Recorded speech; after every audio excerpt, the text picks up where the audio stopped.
After such a chaos-strewn race in Australia, the Chinese Grand Prix really served us all with a welcome sense of normality, with no major on-track incidents to speak of, and a great measuring stick of how everybody and their teams really stand. McLaren reinforced their dominance, with Stealthy George bringing it up the rear, and then Max making all the difference at Red Bull, with Ferrari still looking unsure of themselves and also copping it with a big, fat disqualification. But the rest, of course, I'll get into shortly. The fans and general turnout for the race looked awesome too, and apparently it was also a record attendance, which is fair enough, but it doesn't look like it would be that much of a job to break. And it was also great to see a less busy grid walk, so we could actually see more of the cars, drivers and personalities within the teams, far less infested by celebrities and their entourages with no real F1 interest. And finally, it was great to see Aston Martin's tribute to Eddie Jordan, who we lost earlier in the week. And of course, still processing that one, but it was a great touch to see from the team formerly known as Jordan. Right then, so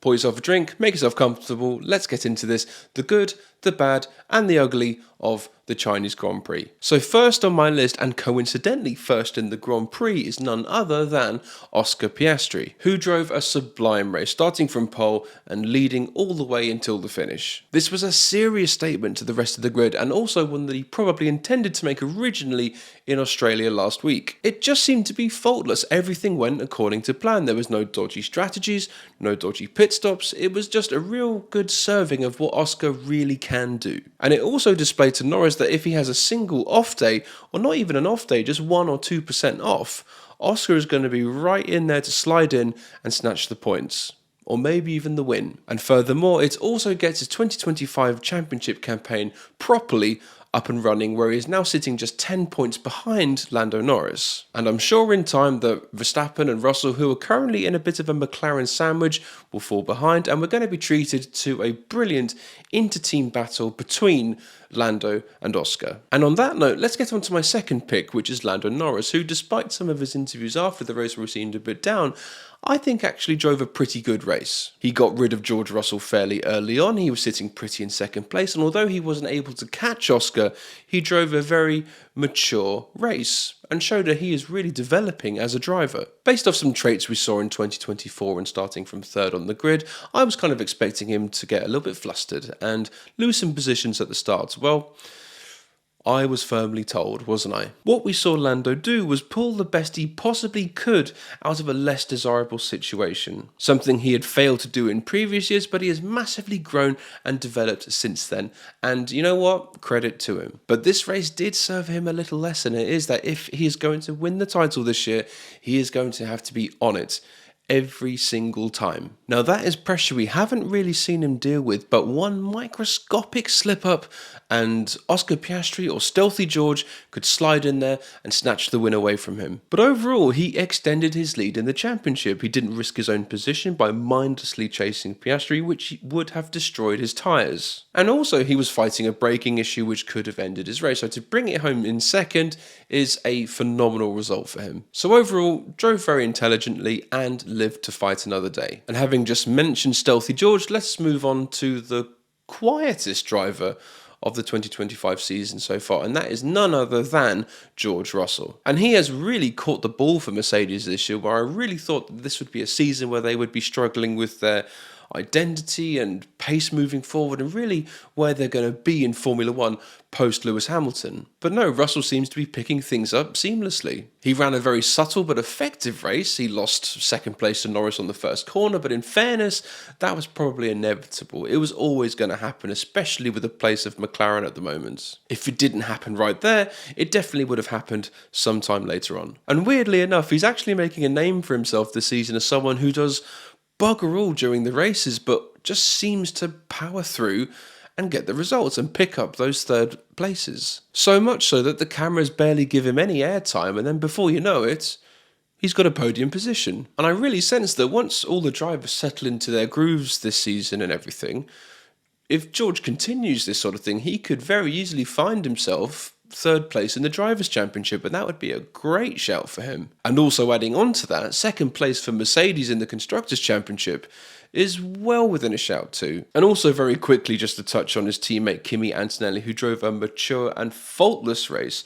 ending up 6th after the disqualifications and also voted driver of the day. Not bad for a second outing, but I have a feeling that Toto is really going to be on his case soon enough to sort out his qualifying, especially when compared to George as well. Now, next up in what was a stunning turnaround of form from the disaster down under was both Haas drivers Esteban Ocon and Ollie Behrman, because after having a great race anyway, Hamilton and Leclerc were disqualified, thus promoting the Haas duo to 5th and 8th position. And Esteban Ocon must be particularly happy about this, because this now puts Haas 6th in the Constructors with 14 points. And Alpine, who ditched Ocon last season, squarely at the bottom with 0, which I'll get into later. And it's great actually to see Haas back in that familiar territory, kind of in and around the points, and there were some really good strategy calls to help this happen as well. And also I wouldn't be surprised if one of their main sponsors, Toyota, are particularly happy about this, especially on the eve of the Japanese Grand Prix. They don't want their name to be on a car at the Japanese Grand Prix. That is going to, after all, embarrass itself. But anyway, let's wait and see what happens. But despite all that, with Haas,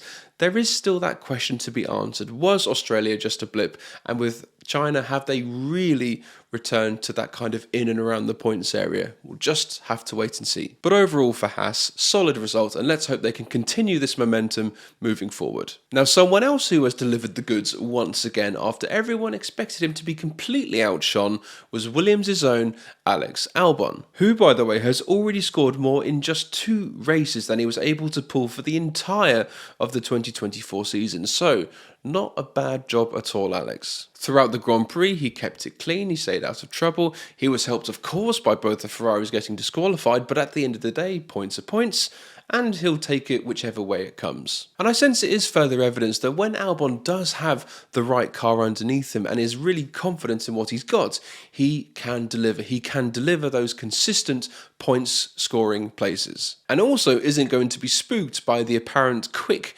teammate next to him. It's like he's finding himself again, he's rediscovering his mojo, and that buzz that we saw around him in 2023 is going to regenerate now. So hopefully now we're going to see a more confident, complete Alex Albon as we head into the rest of 2025. Now, Williams find themselves 4th place in the Constructors, which is amazing, but it's highly unlikely that they're going to stay there. But with everything going on, 5th is easily within reach, I think. And also with Alex Albon delivering where others are not. So let's just see how long Alex Albon can keep this momentum rolling forward. So that rounds off the good section. Let me know if I've missed anything or if you have anything to add. But now we are heading into the bad. Now, whilst overall, bar the sprint race, Ferrari had an absolute shocker. But first and foremost, we are going to take a little look at Alpine. Because the term pointless sums up their position in the constructor standings, and they need to get their act together before the word describes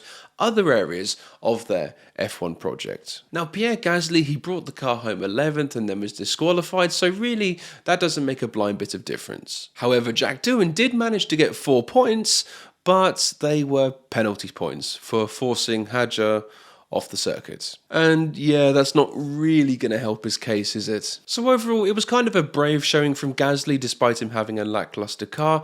But then with Jack Doohan, something tells me that he might not be on the plane to Japan. Now personally, I think he needs more time considering he's a rookie and everything, but just knowing what's going on at Alpine and who's pulling the strings, I would not be surprised if that call happened. Because according to Flavio, they're supposed to be fighting for wins and podiums in 2 years or so. And right now they can barely get into the points. So some real serious questions need to be asked at Alpine and what on earth they're going to do for the rest of the season. Okay, right, so now I've got that off my chest. We've got to look at Ferrari. And it's times like these where I fully understand that being part of the Tifosi and being a full-on Ferrari fan could ultimately land you in a psychiatric facility. The rate at which expectations and reality flips around and goes all topsy-turvy is just is too much to keep a lid on. Now, of course, Lewis Hamilton won the sprint. It's not a Grand Prix win, but ultimately it's still quite an impressive feat, which then sets one's expectations high. Expectations which are then thoroughly crushed by the collective races of Lewis Hamilton and Charles Leclerc. Now, before we get into the disqualification, something I've always wondered is, can an F1 car's aero be damaged in such a way that it's actually more efficient, it benefits the car aerodynamically? And I saw with Charles Leclerc that question was finally answered. Despite having no end plate on the left-hand side, which caused the front wing to flop around all over the place, he was actually driving at a better place than Hamilton, and as we saw, the team then had to intervene. Both cars came home 5th and 6th, which isn't great, but it's also not a disaster. But then at the end of the day, it may as well have been, because both were ultimately disqualified. Leclerc's car was underweight, but scrutineering saw that Hamilton's car had a difference which was less than the width of a credit card. And there hasn't been any appeal from the Ferrari side, so from their perspective, it's probably, it's a fair cop. And rather shockingly, Ferrari are already 61 points behind McLaren. And this is the one team who was supposed to be able to give McLaren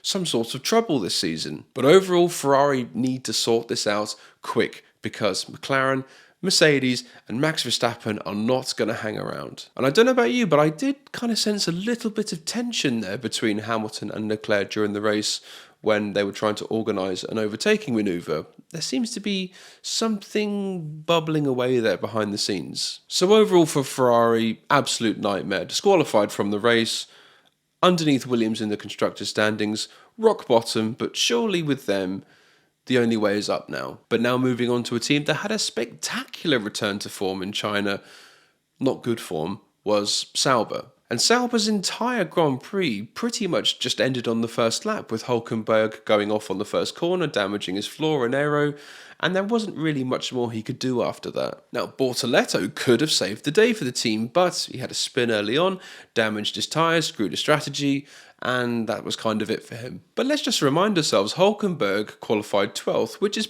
actually pretty good in a Sauber. And had he kept it together with Hamilton, Leclerc and Gasly being disqualified, a point could easily have been in reach for him. But it just wasn't Sauber's day today. Just everything went wrong for them. And it is a shame, because they do seem to have a car that is quicker than what they had last season. And I know it's still early days, but I do wonder about Bortoleto though. And he's really going to have to step things up as we head into Japan and Saudi Arabia. And it does make you wonder, what would someone like Valtteri Bottas be able to do in the Sauber C45? And it also makes me wonder, is bringing in all these rookies into F1 such a good idea after all? Something I might explore at a later stage.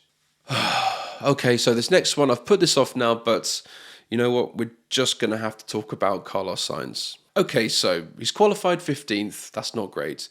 He finished the race outside the points, but got promoted due to disqualifications to the points, where he finished 10th and got 1 point.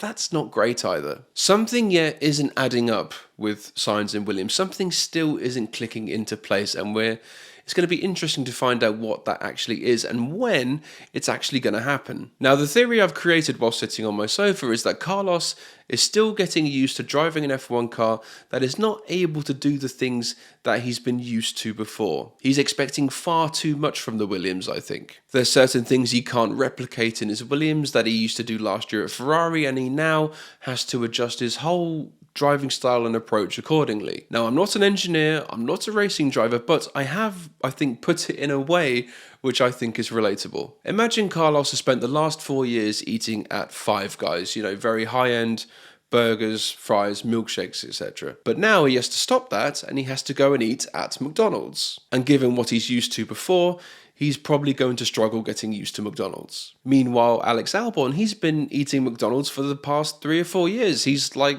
this is absolutely fine. There's nothing wrong here. This is what I'm used to. His expectations are bang on. And this is why I sense Sainz is still lagging behind Albon. Sainz is still getting used to having to eat McDonald's when he used to eat Five Guys before. I know it's simplistic, it's incredibly stupid, but it was the best way I could try and convey this to you. And so on the note of disappointment, let's get into the final category from the Chinese Grand Prix, and that is the ugly.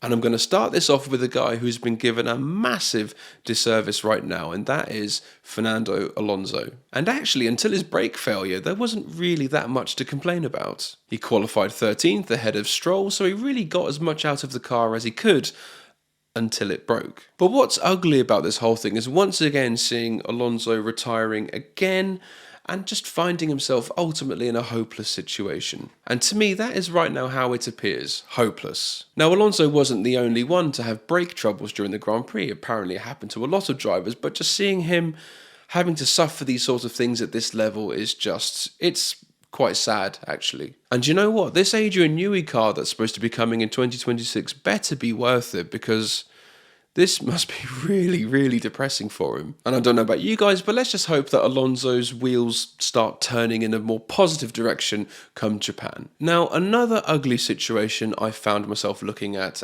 China was the whole Red Bull thing that's going on. Now, Max didn't have a bad race, but ultimately, given that a podium was within a shout, he isn't going to be particularly pleased about the outcome. But what's going on with Liam Lawson right now and Helmut Marko already stirring the pot on this, you've got to wonder who or what is really at fault here. And strangely enough, I don't think it is Lawson. I know that he's rubbed some people up the wrong way and opened his mouth when he shouldn't have, but ultimately this whole thing shows surely that the issue has got to be with Red Bull here. And it also is a further indicator that we might owe Sergio Perez somewhat of an apology if this does turn out to be the case. But if this sort of one-man team performance continues later in the season, Red Bull aren't going to stand a chance in the Constructors' Championship. And they could easily be bumped down to 4th, especially once Ferrari get up and running as well. But we've seen all of this sort of thing now before, especially after this race.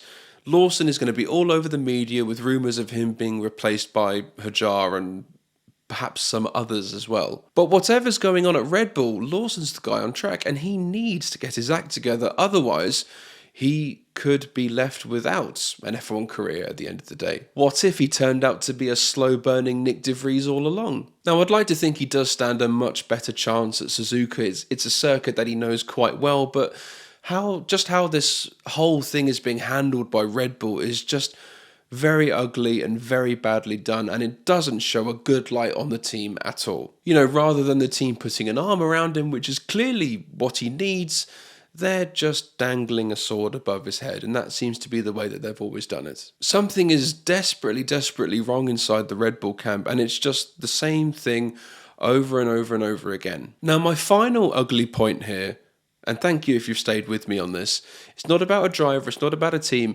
it's about post-race disqualifications. And I think it's important to bring this up because I understand the necessity of if a car doesn't pass scrutineering, they have to be disqualified. The car has to be within the rules. The car has to be legal. Of course, rules are rules, and it's not fair on everyone else. Now, I have no problem with cars getting disqualified, but it's just from the point the race ended until this decision was made, it was 2 or 3 hours? Something around that mark? So whilst it's great that they're finding out who have and haven't followed the rules, it does leave me and you, the viewers, watching it on TV or live at the track itself, a bit shortchanged because what you've actually just watched in the Grand Prix is now kind of irrelevant. And you know, the fans, the sponsors, and loads of other factors and individuals just feel quite screwed at the end of the day. And I'd really like to know your thoughts about this in the comments because it's such a massive topic and there's really no proper answer to this, but surely the suggestion has to be